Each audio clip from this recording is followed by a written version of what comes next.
നമ്മൾ ഇന്ന് നോക്കാൻ പോകുന്നത് ഇൻ്റർനാഷണൽ മണി ട്രാൻസ്ഫർ എങ്ങനെ ചെയ്യാം, അതിൽ ക്യാഷ് ബാക്ക് എങ്ങനെ നമുക്ക് ലഭിക്കുന്നുണ്ടോ എന്നുള്ളതാണ് നമ്മൾ ഇന്ന് കാണിക്കാൻ പോകുന്നത്.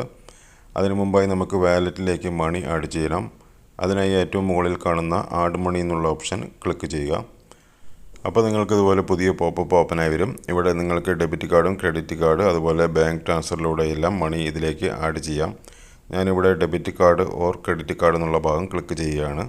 അപ്പോൾ എൻ്റെ ക്രെഡിറ്റ് കാർഡിൻ്റെ ഡീറ്റെയിൽസ് ഇവിടെ കാണാൻ സാധിക്കും. ഇനി നിങ്ങൾക്ക് ക്രെഡിറ്റ് കാർഡോ ഡെബിറ്റ് കാർഡോ പുതിയതായി ആഡ് ചെയ്യണമെങ്കിൽ ആഡ് എന്നുള്ളൊരു ബട്ടൺ കാണാം ഏറ്റവും മുകളിലായി. അതിൽ ക്ലിക്ക് ചെയ്യുക. അവിടെ നിങ്ങളുടെ കാർഡിൻ്റെ ഏതാണോ കാർഡ് അത് സെലക്ട് ചെയ്ത് അതിൻ്റെ ഡീറ്റെയിൽസ് കൊടുത്ത് നിങ്ങൾക്ക് കാർഡ് സേവ് കാർഡ് എന്നുള്ള ഭാഗം ക്ലിക്ക് ചെയ്ത് കഴിഞ്ഞാൽ നിങ്ങളുടെ കാർഡ് സേവ് ആകുന്നതാണ്. അപ്പോൾ നിങ്ങൾക്ക് ഇതുപോലെ കാണാൻ സാധിക്കും. അതിനുശേഷം ആ കാർഡ് ഒന്ന് സെലക്ട് ചെയ്ത് കൊടുക്കുക.